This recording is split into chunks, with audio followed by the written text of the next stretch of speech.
I'm Howie Liu. I'm the co-founder and CEO of Airtable. We really think of ourselves as this platform that lets anybody come in, regardless of industry or use case or company type, and basically build their own internal workflows. We're the most meta software product out there because we're the software to build software. I really do believe that, we have 100x plus upside from here. We're never for lack of ideas. There's just such a broad surface area of what we could do and our potential. It feels kind of like we're trying to upgrade an airplane that's in the middle of flying. You should be able to have control over your own software and make it work the way you want.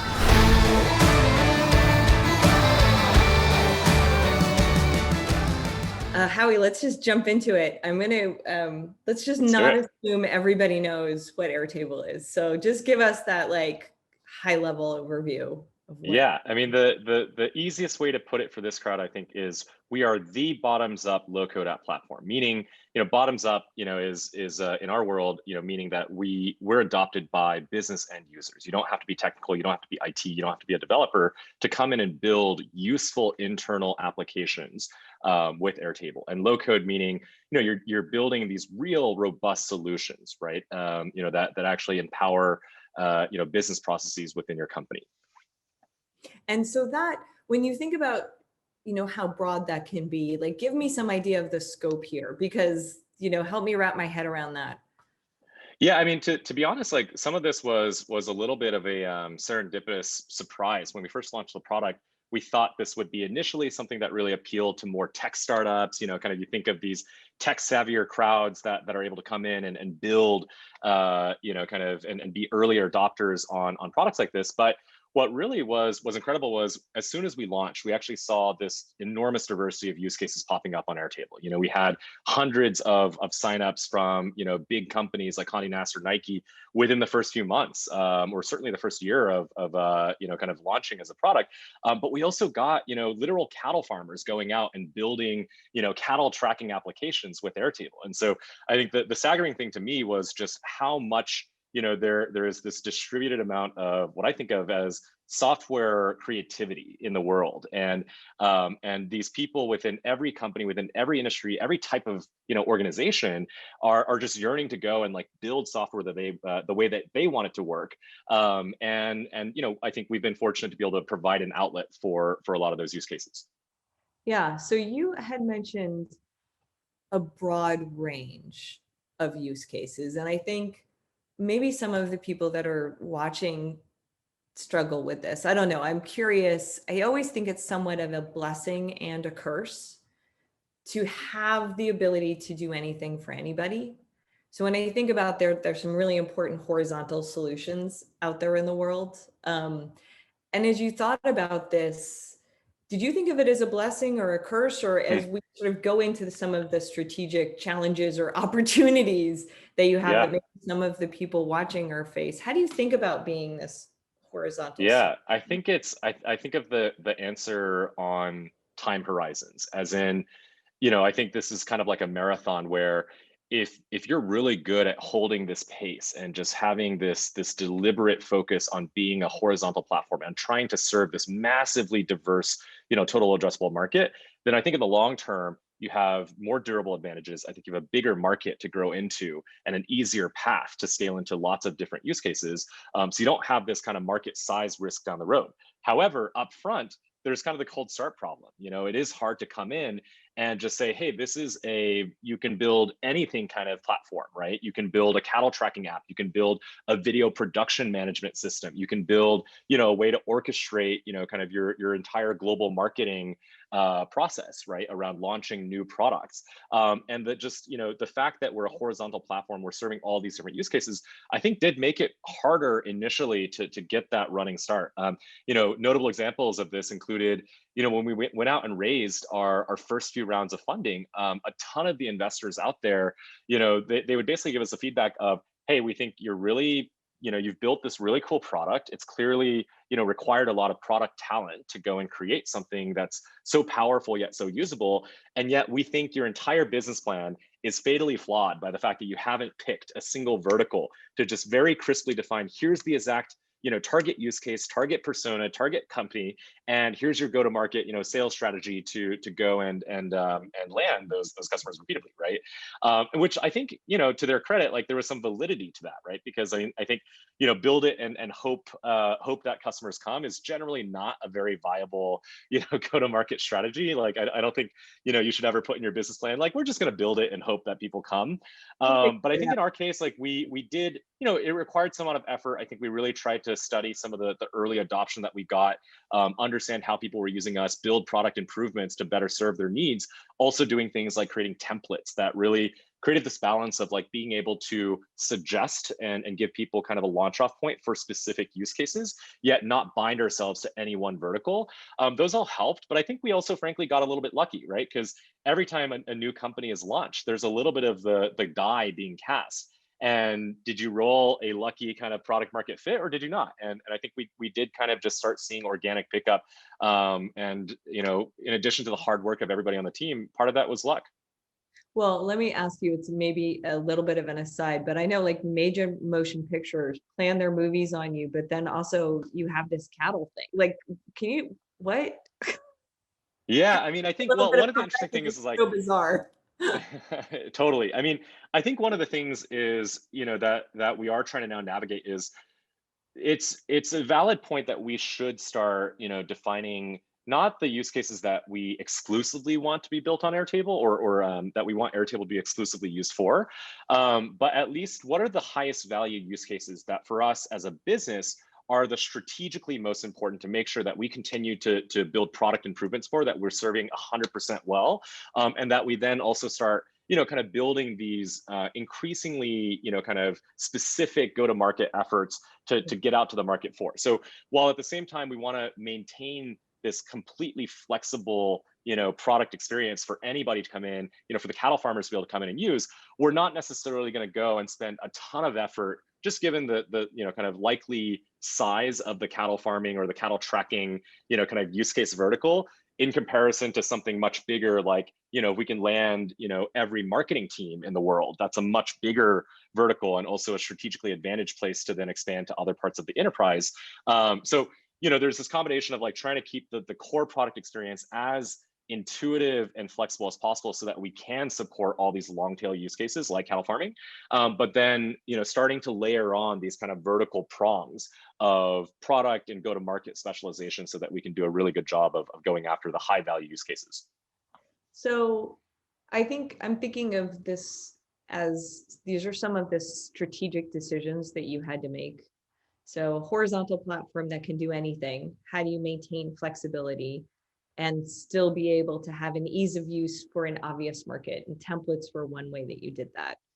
And it sounds like, you continue to explore that. And there's just so many things that people in these different areas are doing with Airtable. So do you find, I know that another sort of strategic question that people have on this road to scale is it bottom-up adoption or top-down enterprise sale?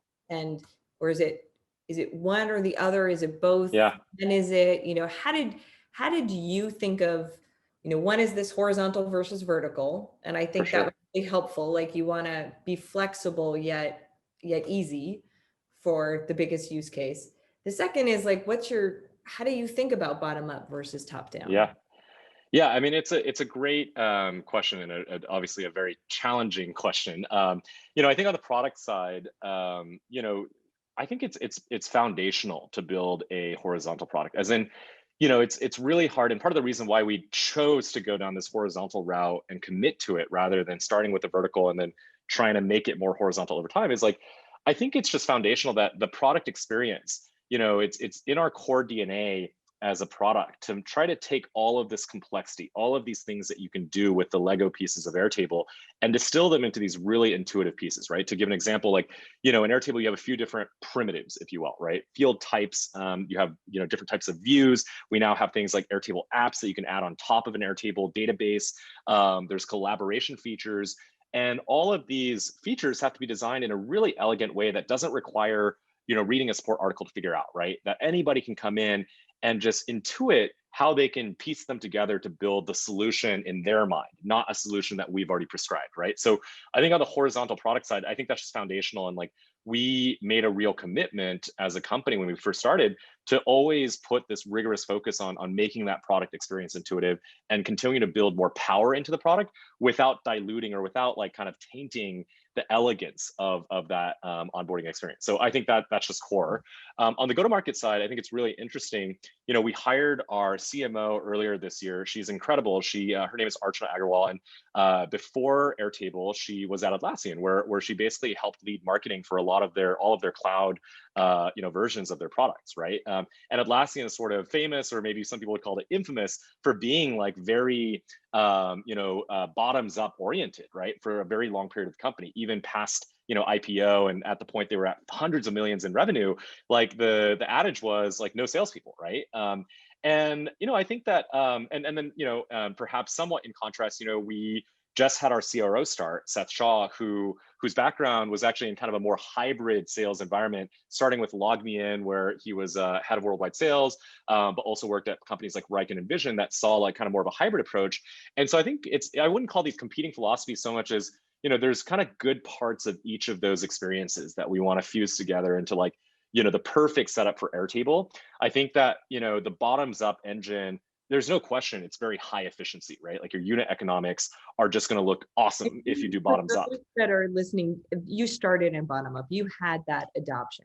For sure. Yeah, I mean, we really didn't do much in the way of outbound sales and marketing, before this year. And even now, it's still kind of early days experimental efforts. And so, the scale that we got, like, I mean, early on, and even to this date, like, we get many thousands of organic signups per day, and some percent of those convert through the funnel into active users. And then some of those people just pull out a credit card without literally ever talking to a person at Airtable, right? Sales or support, and just start paying us, right? And sometimes they'll add more seats and it'll expand.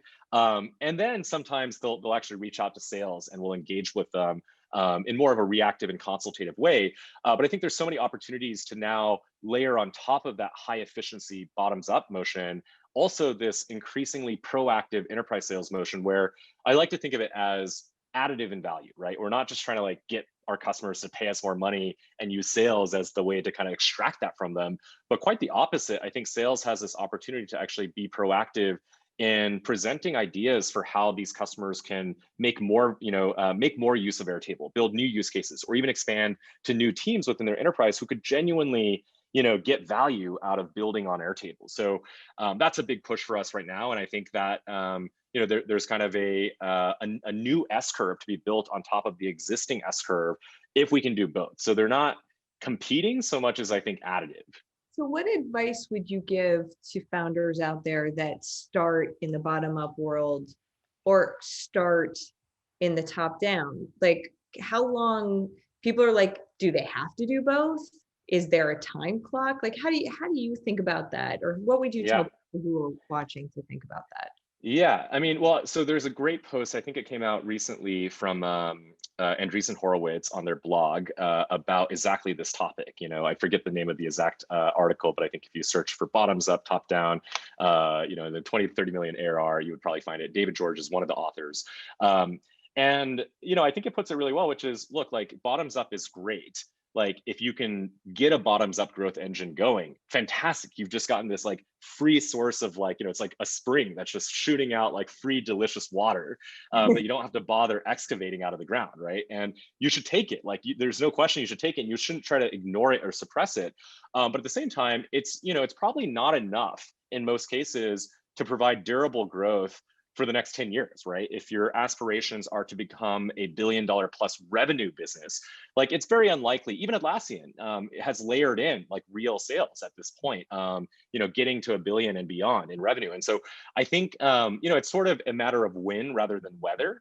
You take this bottoms up engine and not just replace it or build a completely separate sales engine, but I think the best models are really synergistic, where your sales people are actually leveraging the bottoms up adoption within an existing account. For us, for instance, we have like literally, you know, tens of thousands of companies out there who already have a, you know, 5 or greater seat workspace that's active on Airtable. And so that's a great seed of adoption that a salesperson can reach out and say, hey, like, can we help you get more value out of Airtable? Can we talk about like how to set up Airtable better, or how to deploy it, you know, to other use cases? And so leveraging that bottoms up, you know, kind of capability of the product, rather than just saying, hey, we're going to build a completely different top down only, you know, or outbound only sales engine that is totally separate, right? So I think it's figuring out, and it's a whole new world, right? I think, you know, none of these hybrid models, I think, really existed in practice, you know, call it 8 years ago. At least certainly I wasn't aware of them. And so I think there is kind of this really exciting kind of renaissance, and this conference is a great venue to kind of probably learn about it. But of these hybrid bottoms up, top down SaaS models, I think that's the future. I think the companies with the best unit economics are going to have this. I mean, Datadog is a recent example that I think has done this well, right? They have a bottoms up activation funnel. If you're a tech startup, you want to adopt Datadog, you can do so by yourself, but you can also talk to a salesperson, and they can also layer on these, you know, kind of higher and higher enterprise, you know, kind of touches. Yeah, I think of it too as a when, not an if. And in a way, you're trying to build a giant burger with 2 big buns, bottom up and top down, and forget the beef. Totally. You gotta like Yeah. say something about that, because I think this is the future. So as you Yeah. think about too, one of the things that always impressed me about Airtable is something that I think a lot of people can learn from who are watching is, how do you think about the category? Because it isn't, you know, it's like something, but not, it's really different. So how did you think about category creation, and how would you advise people who are watching to think about categories and how to fit and how to talk about it and how to exist and what's really different? For sure. Well, I mean, first, I wish we had thought more clearly about it earlier. You know, because I think for a while we had convinced ourselves that, yeah, of course, we're a completely different product from anything else out there. And it should be obvious to everyone out there, investors and customers alike. And so, like, we almost just assumed it was a given that we were in a different category, right? And I think we pitched ourselves often to both customers and investors as, you know, we're a software creation platform that anyone can use. Of course, that's a new category. Of course, nothing else out there exists like it, right? And while that, maybe that's not untrue, right? We still do think of ourselves as a software creation platform that anyone can use. I think, you know, real category definition means that you've been very explicit about what are your alternatives. You know, the reality is, like, not everybody in the world has heard of Airtable, or even the ones who have heard of Airtable aren't using it. And so if they're not using Airtable, they're clearly getting by, they're surviving in life, in work life, without Airtable. So what are they using? What are we actually coming in and competing with and replacing?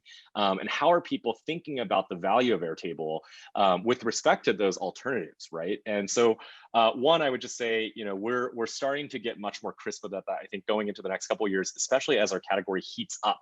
And we're starting to see more products that are truly coming after this category, as opposed to, you know, always before there were project management tools that we didn't really think of as competitors. And then there were top-down low-code app platforms like ServiceNow, Salesforce App Cloud that are, you know, powerful, but more heavyweight, IT adopted, that we also didn't think of as competitors. But we are now starting to see, you know, direct competition. Microsoft has a product called List that is in many ways like a direct, you know, kind of attempt to replicate Airtable. We think we have a lot of product advantages over that product, but you know, it's a much more direct play against Airtable. Google has a product called Tables, and even Amazon just launched something called Honeycode, which is their closest you know, approximation to the space. So I think we have to get crisper about, like, what is this category? Why are we poised to be the leader in it? And realistically, who do we compete with, right? And so as we go over the next year, I think those are important questions. And I have to give a shout out to Karen herself, who I think has helped us, as well as many companies, including Facebook and Salesforce in the past, think about these exact questions. I mean, it's exciting. And we talked about needing to ground people on something they already know, because it's hard to be like, you only get the ability to explain like one new thing. You can't explain 20 things. So there's always this idea of grounding that I think is important when you think about category creation. And that's exactly right. I mean, like, the software creation pitch that I described earlier was faulty because I think it's not obvious to the average customer, or to most customers, why do I need to create software in the first place, right? It's not a need that's burning in their minds. Now, if they actually figured out, wait, if I could build my own software, that means I can, build this workflow in this much more structured, transparent, collaborative way, like that would be the value, the benefit, right? And maybe I can get even more, content produced if that's my job, or build products better with greater visibility into the progress within.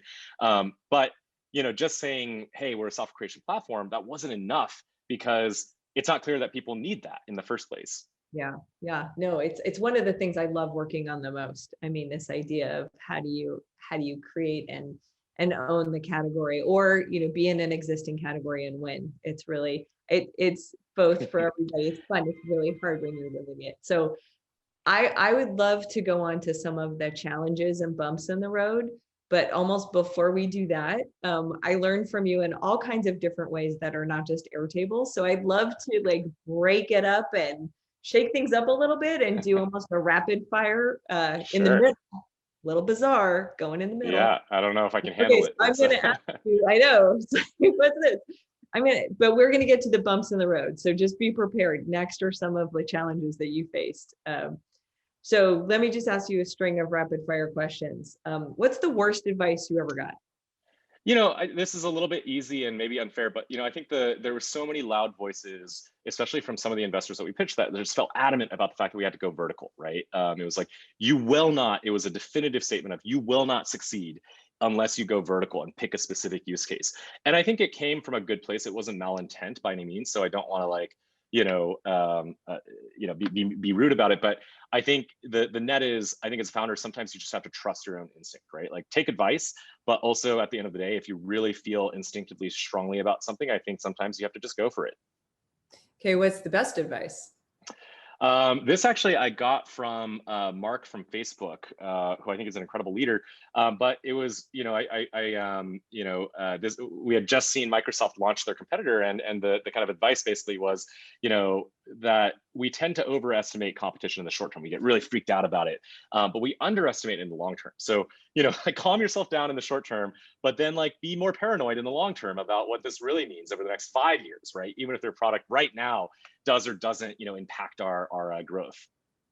I think most people miss that. I think they get really freaked out in the short term and then forget about it. And that, especially if it's a big competitor, it's best not to forget about it. Sure. Do you have a book that helped you as a founder?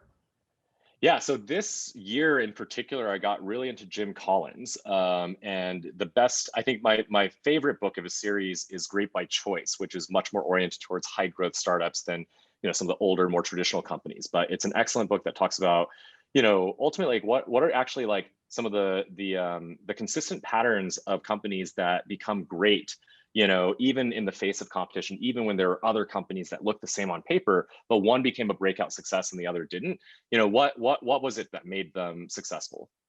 Yeah, he's phenomenal. I couldn't agree more on his writing. What's your current stress reducer that you can discuss in public? Yeah, so long drives. I think especially these days, there's no traffic, and if you ever need to go somewhere, I love driving. So I think it's just the right amount of mental engagement, but you can really kind of clear your mind. Tea or coffee? Coffee, definitely, and iced, and multiple cups a day, which I've convinced myself is not bad for health. I think there was a study that showed it actually is linked to a reduction in heart disease risk. So I'm going to keep drinking lots of coffee. Yeah, you can find a study any which way. True. Well, it makes me feel better about it. So I'm a big caffeine person too, so I look for the studies that make me feel better. Okay, do you have a current TV show or podcast that I just discovered the A24, the film distribution company's podcast, and it's really cool because they interview a lot of these creators, producers, actors. And it's a very candid discussion of a very different industry, but yet, I think there are some like inspirational, kind of patterns or leaps of creativity that apply even to tech and to SaaS. That's awesome. I didn't know about that. They're incredible on a very different group. I love their, they make some creepy movies too. For sure. Okay, so let's go back to the hard stuff. So as you're thinking about some of the lessons that you've learned and the bumps on the road, you've been a CEO and a co-founder for how long now? Well, I've been working on Airtable for about 8 years.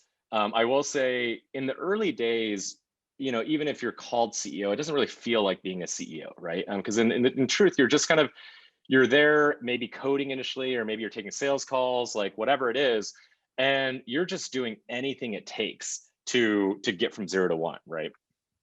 So, So go ahead. yeah, everything. Like, so, but how has that changed? How do you think about that? I mean, I think for me, it's felt like there were these really qualitative shifts in the role every, call it 18 months, right? I don't know why it ended up being 18 months, and maybe for some companies it's even faster or slower, but for us, it was roughly every 18 months, I would say. For Airtable, earliest days, I was literally there, coding and like thinking about product stuff, like in the weeds, along with my co-founders and our early employees. At some point after that, I think it shifted into, okay, like I need to go out and hire, because we're never going to, execute against the broader opportunity that we think we can with 4 people in a room or 5, right? And so a lot of my priorities shifted to figuring out how to hire, and then like how to align all these great people that we had put in the room, and like how do we figure out like what everybody's working on, and so on. And then you kind of transition again and again, maybe to a manager of managers, which is a different skill set, trying to figure out how to hire your first kind of early leadership team within the company that's still very scrappy and like able to adapt, et cetera. But a lot of that time, you're also still kind of literally the chief plumber. Like I remember distinctly, there was a point where I plunged the toilet of our shared restroom, because we had one restroom, we had one toilet, and sometimes you just had to roll up your sleeves and literally plunge the toilet, right? So I think like early days, it was really just unblocking whatever needed to be blocked. Horrible unintentional pun there, but unblocking whatever needs to be unblocked to keep the company running, right? And then like I think as you get later, and for me, it's been palpable, like over the past year, especially, you get to this point where I think we're still very early, and we're still very much like the David in this kind of like battle, especially against a Microsoft-sized Goliath. But we have it now feels like we have like a pretty like sizable comparatively amount of resources to like certainly early days, right? And so we've raised some funding. We have a few $100 million in the bank of cash that we can deploy towards hiring or marketing or whatever we want to do. And we also, I think, have the ability now to hire really, really great people across the board, whether it's individual contributors or execs. And so I think it becomes a challenge for the CEO to like really ultimately figure out, it's not just about working hard at this point. It's not just about throwing yourself full body at every toilet that needs to be plunged, either physically or metaphorically. But it's about figuring out, how do you get the most leverage? How do you do the things that only you can do? Because everything else that you can hire for, and in fact, hire somebody who can do the job better than you at, which I think at this point, most jobs within the company can be done better by somebody else. Like, our CMO is much better at, every part of marketing than I am, right? Now I can still partner with her to think about, particularly tricky part of, the messaging of some new product feature or how we position the product, right? But likewise, the same would go for, many of our other leaders. And so then I think it becomes a question of figuring out like, what can I uniquely do? And it's partly hiring the right leadership team, especially building the right cultural practices and standards, and like, defining what the culture of the company is, defining, are you a performance oriented culture or not? And there's no right answers to these things, right? But what works for this type of company? I think making the bigger creative leaps that I think sometimes like, a founder CEO can do on instinct, and sometimes that instinct is wrong, but sometimes it's right and you can't prove it.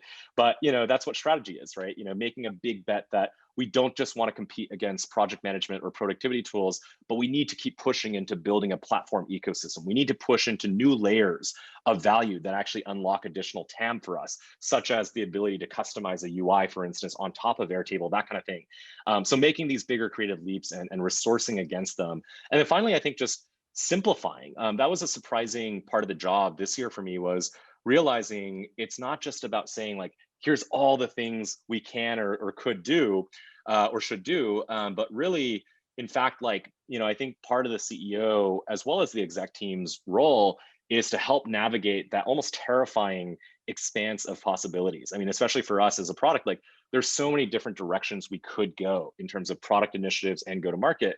And so I think the job partly is also to take all of that possibility space and distill it and simplify it into a clear set of objectives that everybody can fully align around, get behind, understand, and then apply to be more creative and innovative in their day-to-day job, right? Having that context of here's the simplified frame of our strategy, allows every person within the company to be more autonomous and then deciding what am I going to work on day to day. So there are a ton more questions that I have. I'm also looking, and I want to make sure we get to everybody else's questions. We have a number of lined up already in the Q&A section, and I'll remind people they can ask more there. Maybe we should go just to some of the key takeaways, and just have a sense of, is there something you want to point out here on the key takeaway before I go to some of the audience questions? No, I think a lot of them are self-explanatory. The investors part is pretty important. I think we were very fortunate to always have at every phase of the company, at every stage of financing, investors that were like truly aligned with the goals of the company, like saw the massive opportunity to be this really large platform company rather than for instance being. No, I mean, Totally. people need to understand it's an actual platform that people are building on. Exactly. And that's a very different kind of business and execution path than if you just want to be a vertical SaaS solution or a productivity tool, right? And so I think having investors who are very supportive of us basically swinging for the fences with the platform play, being patient with how long that would take, was really, really important. I mean, I think with a different set of investors, we may not have made it, right, to where we are today. I think we might have gotten pressured to either sell out early or go down a more narrow path, compete more directly with project management tools. So I think that is a really important thing to get right, and just finding people who share both your very human values, cultural values, but also the values of the company and what you're aspiring to become.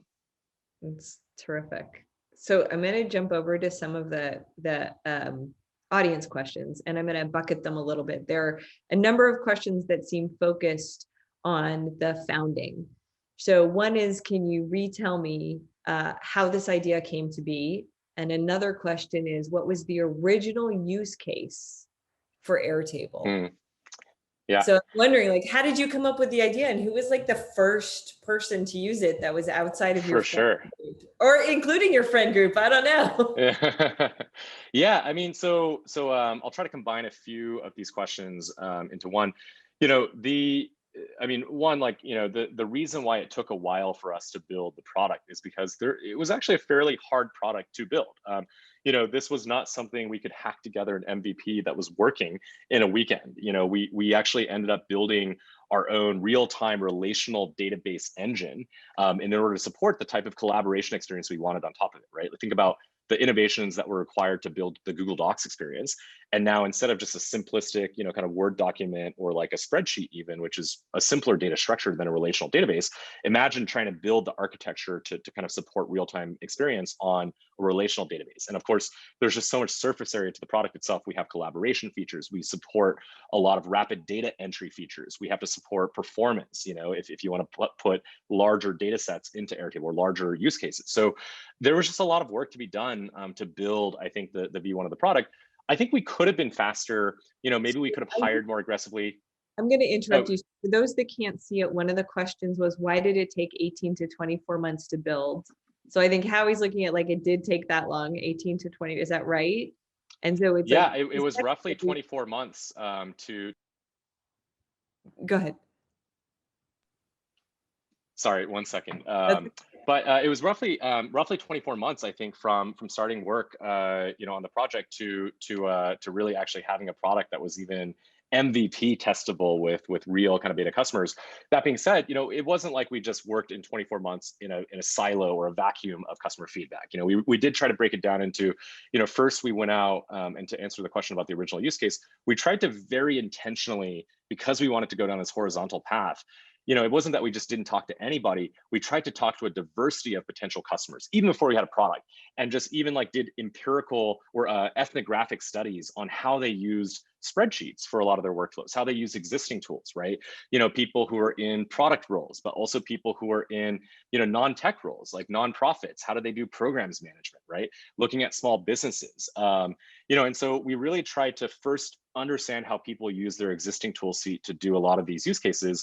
Then we built, kind of some of the early mock-ups that were not functional, but could show you what the UX of Airtable might look like, got feedback on those, and so on and so forth, so that probably every 4 to 6 months at least, if not more frequently, we were getting some type of validation and feedback. And when we did alpha test the product, we there did also try to get a diversity of different customers using it. So we did have, a nonprofit as one of the earliest users of Airtable. I'm thinking like, if we can get this nonprofit to use Airtable for a very complex program management, volunteer management, donor management use case, then we're not just limiting ourselves to tech startups who are using it for a very set subset of potential market use cases. Yeah, no, that's kind of interesting to like purposefully not have a technology company as a first user. I bet gives you some very interesting feedback. Totally. That's a common mistake I see people make, is just go from tech company to tech company. For sure. One of the questions is like, but wait, how did you even have this idea? I think it really formed as this combination of two passions, that I drew on. One was, both my co-founder Andrew and I, always had this excitement around, like programming. Like we had both learned to program at a medium age, probably in high school, for each of us, and I think just felt this like, sense of like excitement and delight from being able to go and just make stuff, right? Without having to have any money, without having to have any physical materials, you just go and build something that would do the thing you wanted, right? And that's super cool. So I think there was this emotional excitement around like, what if you could give everyone that same experience without literally having to learn how to write code and syntax and all this stuff, right? And then the second piece of it was I was starting to see, especially when I was at Salesforce, just the explosion of the low code enterprise market, right? So companies like ServiceNow, companies like Salesforce itself had a a app platform offering called Force.com, now App Cloud, that were growing very quickly, right? And it was an exciting time because enterprises were sort of adopting this platform, to go and build all these long tail, these edge applications, as they called it, use cases that were not your traditional CRM or your ERP use cases, but all of the other application needs within the enterprise that were just being unfulfilled. And so it was clearly like kind of a good time in the market to kind of create that sort of value. And so we just, it almost felt like an intuitive, piece of logic of, well, okay, there's clearly this growing need, this kind of growing market for low code, but also there's this opportunity to almost low end disrupt it and make it something that IT doesn't have to deploy, but a business end user can just go and figure out if it could just be intuitive enough. So that was kind of the thesis, and we just started working on it. And a couple of years later, it launched. You were saying it took 18 to 24 months like of work because it was totally hard work until 4 a.m. some days. It was the era of overnight coding sessions for sure. Yep, there. So one of the questions is, what do you attribute the bottom up adoption to? So if we look at it, like what was it that made people excited and started adopting? And, are there any lessons that people can take from what you experienced? Yeah. I mean, I think one thing stuck with me when I read recently about the origins of NPS, and I'm sure we've all heard about NPS, but what was surprising to me was like, where did NPS come from? Is it just some random thing that somebody decided to like slap at the bottom of the screen, say like, how likely are you to recommend this product to a friend or a colleague, right? 0 to 10. I think we've all seen it, right? And but what's really interesting, there's an article, I think it's published in HBS, by the person who co-invented NPS, and it was actually done while at Bain Consulting. So Bain kind of like invented NPS, and originally it was done for a rental car company. I think I can't remember, it was Avis or something. And what they actually found was that NPS score actually turned out to be a better empirical predictor of long-term revenue growth for a chain or for a location of rental cars than any other like more obvious metric, right? According to this story. So like you could look at customer satisfaction scores, you could look at repeat transactions, you could look at volume of transactions, and apparently NPS was the best predictor of long-term growth. And the theory is basically that the most durable form of customer retention and even customer virality is if somebody likes it so much, loves your product so much that it's not just fulfilling a utility need for them, but they're willing to put their social credibility on the line by saying to somebody else, their coworker or a friend, that this is a product that you should try. You should use it, right? Because that's a different level of social proof. And so I think for us, in some ways, like this is kind of where we got lucky, because like you try your very best to build an awesome product and to build great marketing around it, et cetera. But at the end of the day, you just, you can't guarantee that the customer base is going to react, with a high NPS score to Airtable. Like you're going to cross that threshold of being something that is so deeply valuable and also emotionally exciting to a customer that they're willing to go out and talk about it. And I think we were fortunate to get that. Like if you even go back on Twitter to the earliest days of Airtable's launch, 2015, you see a lot of these people who are actually going onto Twitter and saying, not just, hey, this is a fun new product, but wow, this is like totally changing the way I run my business and it's transformative. It's awesome. I'm telling everybody about Airtable. And so I think really if you can watch NPS and, if you can really put in the kind of all-encompassing effort to get the product to a point where it's deeply delightful and deeply empowering to the market, to the customers, then I think that's how you get this viral spread. Awesome. So to answer, so that was one of the questions, was how did you have this early? Another question that I'm seeing is like, was there a moment and some anecdotal thing that happened, or a stat or something that came to you that said like, now's the time where you have to have a top-down sales? So we're still not doing like true top-down sales where we're going in upfront and without any organic adoption in an account, saying to a CIO or to an exec buyer, hey, wouldn't you like to buy 20,000 seats of Airtable all at once, right? Without trying it within any of your departments. So like, and some companies can do that, like great for them. And that's just a different go-to-market model. But for us, really the layering in of any kind of enterprise sales team really was a pool. It was a reactive effort because we were seeing all of this viral adoption within enterprises. And sometimes we would have, even within one account, multiple teams, each pulling out their credit cards and paying for Airtable, sometimes substantial amounts for Airtable, tens of thousands of ARR per team and multiple teams across the account, to the point where the aggregate value of usage was pretty big and growing. And so sometimes at that point, the teams would actually come to us and say, hey, like, I think we have a lot of people at our company using Airtable. Like, you should probably talk to our IT department or procurement just to like get some kind of officially sanctioned, centralized, kind of deal going on, right?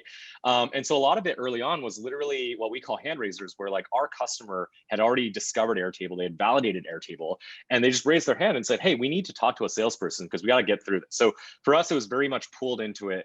But I think that there are opportunities, as I mentioned before, now to become more proactive and to actually step in even before that customer has said, hey, I want to talk to sales, and try to offer a value add sales conversation earlier. So you're already using Airtable, maybe you're on the free plan, maybe you're a small paid customer, but hey, can we help you get set up even better? And can we help you ultimately expand to other teams that can also get value out of Airtable? Yeah. Yeah. So that also, one of the questions was a clarification question on, what do you mean by horizontal? Do you mean different industries, or do you mean big company, small company, mid-size? Are you talking size of company, or are you talking industry when you think about horizontal? We kind of mean three things all at once, which is size of company. So we serve SMBs as well as really large companies, right? Like we have multi-million-dollar ARR accounts with thousands of paid seats, which obviously only happens in very large enterprises. But we also have like literally 5-person SMBs that are only 5 people to begin with, their entire company, and they're using Airtable, right? And so it is both company size, it's also industry. We see the cattle farmers to media and entertainment companies, to retail companies, to nonprofits, to, even like traditional industry companies that you might not expect, right? Travel companies. So many different industries, partly because I think the need for a custom internal collaborative application to automate or to better streamline a business process of any kind within any department is sort of universal. It doesn't matter what company you're in, and a lot of these companies are using spreadsheets to try to approximate that right now, which is a very imperfect and messy solution. So the need is very universal. And then finally, even use case. So it's not just like it's all project management, but in fact, it's very different use cases. And sometimes we actually compete against different vertical solutions. For content production type use cases, there are a few dedicated vertical tools that we compete with sometimes, and we win when we do on flexibility, on being a more horizontal platform that they can customize to their exact setup. Yeah, I mean, you had talked about really being clear on what your key differentiators were in terms of the flexibility and elegance, and being true to that even as you build other things or focus on making certain user cases easier. So, but I would also just make sure people understand their key differences and be very true to them. Which, For sure. this is another question. When you were, you are building a platform company. Like Airtable is a platform. Yep. It's not this one-off app. It's Yeah. not a tool, it's a platform. So you had given one piece of advice, which was make sure that the people who are funding you are aligned with the vision. Yeah. Because you're on a journey together. Yeah. There are other pieces of advice that you can give people as you think about embarking on, the journey that would be a platform? Yeah, I mean, I think sometimes it's about figuring out like what are your right metrics, and this is still something that we're struggling with or figuring out now. But I think with a platform business, you really want to resist the temptation to just optimize for the visible short-term metrics like revenue, for instance. Obviously we care about revenue.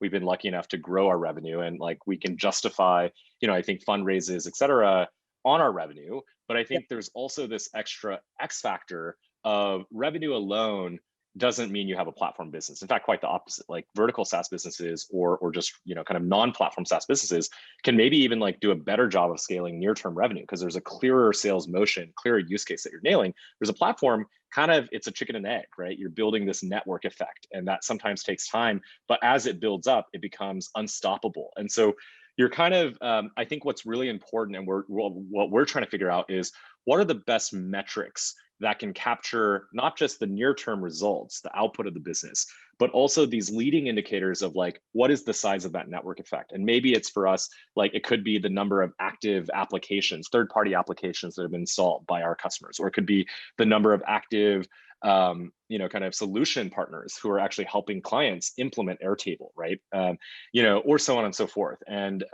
And so I think, figuring out what are the right metrics that capture the beginnings of network effect value and making sure that you're investing into those, because down the road, that presumably they're going to pay out and be visible in revenue, right? They're going to give you more durable revenue growth and a better strategic advantage in the competitive landscape. But in the near term, if you only optimize for revenue, you may underinvest in those things. Yeah, that's really, really true. There's this short-term, long-term, continual. So I think we've answered these two questions that I see here. I want to ask, if you were to go back in time, Howie, go back 10 years ago, and you could talk to your younger self, your 10 years ago younger self, what would you tell them? Because you were like about to embark on this. No, it's only been 8, but yeah. What would you tell yourself? Yeah, I know I'm like surprised. I think a lot, and in a way, like even rewinding 2 years feels like an eternity, because I feel like, I almost cringe at how little I knew a year ago. And I know that I'm going to cringe again in a year when I look back, oh, wow, I really didn't know anything. So I think part of it is just, stressing the importance of learning as quickly as possible. I think is the most important skill set that any founder, CEO, or any founder in general, like can have, because you don't know everything you need to know to run this business, and you never will. But like the only thing you can try to do is just like, swallow all the knowledge that you can, like a whale streaming through the ocean and just like collecting all this water. And like, I think just trying to like learn on a rapid course. I think actively seeking out sources of advice, mentorship, etc., is really, really crucial, right? I mean, it's almost like investing in your own personal growth, much like going out and actively soliciting venture investment for capital, right? But like your own personal growth to be able to figure out what it takes to kind of run the company at every next phase is going to be so crucial, right? Because you don't know, like we didn't, I didn't know what it took, and I'm still learning. So I think that's a huge part of it. And then I think having the right balance of patience, yet impatience, right? And urgency.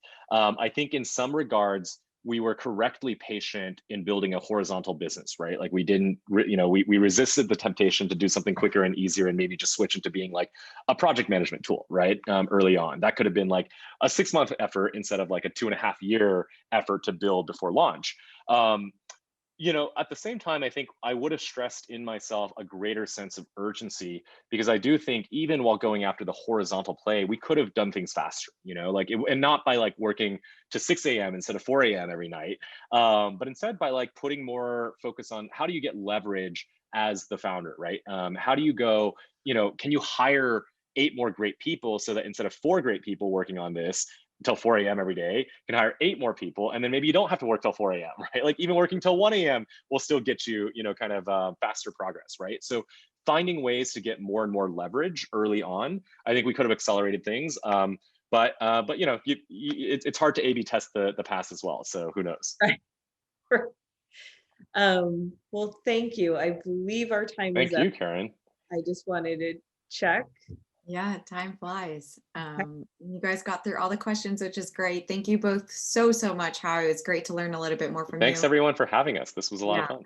Karen, amazing moderated discussion. So thanks for moving us along. As a reminder, the recording will be available on SaaStr's YouTube channel, so make sure you subscribe. I dropped the link in the chat, and the slides from today will also be posted on SaaStr SlideShare. So watch out for those, and thanks everyone for joining us. This is Closing Out Scale and our last event of 2020. We will see you for Build in 2021.